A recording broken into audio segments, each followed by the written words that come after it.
Welcome back. Well, family of a 21-year-old level 100 nautical science student at the Regional Maritime University is blaming school authorities for the disappearance of their son. Elom Senaya was reported to have gone missing following a report made to the school officials by his roommate. His mobile phone and other accessories were, however, discovered at the beach, few meters away from the school campus. Matilda Womega visited the campus and filed this report.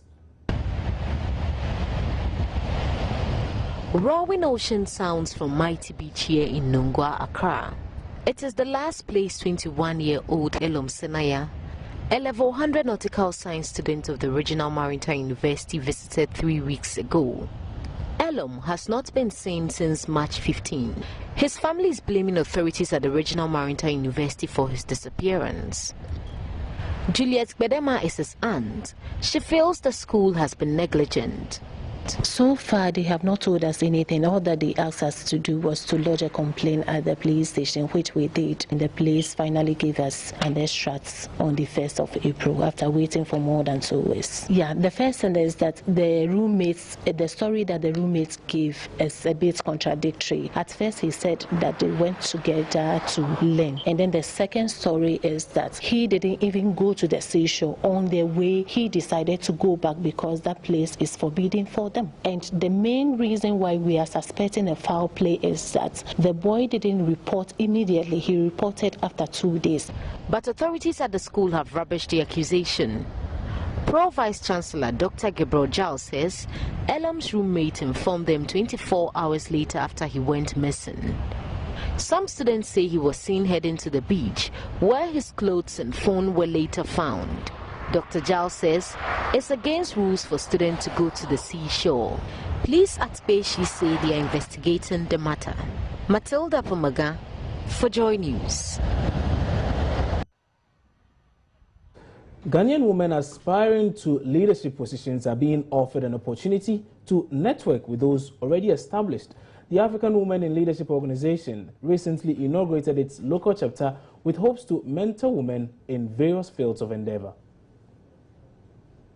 The African Women in Leadership Organization, AULO, was established in 2009 in Ghana. Key among its objectives is to harness and enhance the leadership potential of women in leadership positions on the continent and channel them towards development. This it does through its annual conferences held in different venues across Africa and the United States. Founder of AULO, Elisha Atai, says the launch of the Ghana chapter should help raise more women leaders. We should be looking at rolling out great women of worth. We talk about African women of worth. Also bringing out great leaders. What I mean by bringing out great leaders is about mentorship, making sure that most of our women that we have here, the great leaders that we have here, we have opportunity now to mentor other younger ones to get to the level where they are. And it's all about enhancing leadership qualities among the women. And like I keep saying, if you give a woman an enabling environment, you can't go wrong with what you're going to get out of her. President of the Ghana chapter, Rebecca Awad, says the group is open to all women who want to build upon their leadership skills. We want to foster alliance amongst African leaders, African women in leadership, and they want them to take their rightful places in their homes before they go on to take the positions as women in power. Yeah, this is really what we want to do. We want to bring them together. And it's not just limited to the elite, as they say. We're even talking about women who are farmers. They're leaders. So anybody who wants to be a leader is an African woman in leadership. And this is what we want to do. We want to foster alliance. We want to put them together.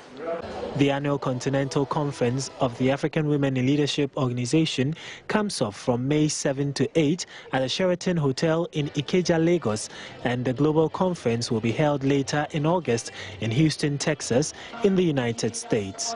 Nia Kofi Smatabe, Joy News, Accra. Still on politics, and radio presenter Gilbert Agri, known in showbiz circles as Abeku Santana, has confirmed his interest to contest the parliamentary primary of the National Democratic Congress. In an interview on Joy News Interactive, Abeku Santana indicated that he decided to venture into politics to contribute his quota to the country's development. I'd like to state here that yes, I have declared my intention, but I have not made my intention public. But coming from the regional chairman of the NDC, Bernard Alote Jacobs, is something that I think the public must take it seriously.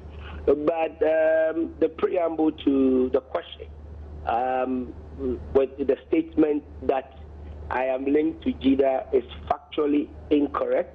Okay. I have never worked with JIDA. I don't have any link to JIDA.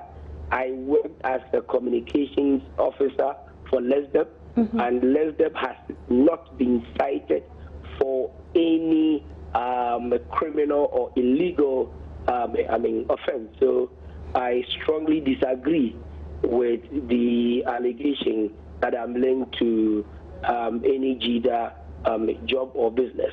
Okay. But yet, once again, yes, I have the intention of contesting for a parliamentary candidature if the nominations or primaries are open for suitable candidates to contest. But as we speak now, the National Democratic Congress has not opened nominations or persons who want to vie for candidature for parliamentary primary. Right. So it's an intention. Probably I'm nursing an ambition.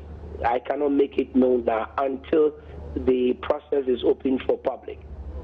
Yes, I'm a public personality. I'm a radio broadcaster. I've been in radio business for 18 years. If you remember, in 2012, when I openly declared my intention for President John Mahama, then candidate of the 2012 general elections, I stated that there's a new trend that is emerging and people must sit down and watch it carefully. And lo and behold, you are getting the likes of Kojo Oponkroma, Egbert Febo Jr., Ken Crunchy, AC Ohene, who are all journalists. And are we surprised? I am not surprised because I saw it coming. Surprised? Well, his confirmation comes days after former Super Morning Show host on Joy FM, Kojo Oponkroma, confirmed he was also contesting the primaries on the opposition NPP's ticket. You know, this makes me wonder which other names will pop up before 2016. Maybe I took Kwame Nadadze. But moving on, there will be a new government in Accra before this year's Homo Festival comes off in August. That's Chief Priest of Accra, Nai Wulomo Numo Akwamensa. He spoke to Joy News earlier after naming long-time claimants to the Ghana Jase Stu Ni Yaote Otoga as the substantive Jase chair or kingmaker. The announcement settles nearly 2 decades of litigation that has left Accra without a Ghana king. We went through a little assessments, we made consultations, we made references, we went through the past histories of the Ganjase and realized that from all these points, Niyato Toga is the rightful Jase chair for the Gan state. And when are we getting a new government chair? A new government chair per se, we all know there is issues surrounding the previous installed government chair who now is no more. That we all say he isn't a government chair. That was the ruling from Dodua. Now we are talking about Dr. Joe Blankson. Yes, Dr. Joe Blankson, who is not, who wasn't. And then Dodua also made it clear that after the demise of Ni Amugi II, there has never been an installation of government chair. Now, we all have in the process outdooring a new government chair. But my problem, and then my main target is, I'm getting down the Jase to strengthen. I'm getting down the unity of the Jase. Then I demand the government chair from the Jase as the tradition demands. You see, I'll demand the government chair from the Jase. That is why I'm more interested in building and then establishing the Gajase. So how long are we looking at to have a government chair? Well, I can't say for now, but I believe maybe before Homo we'll all hail the government chair to office.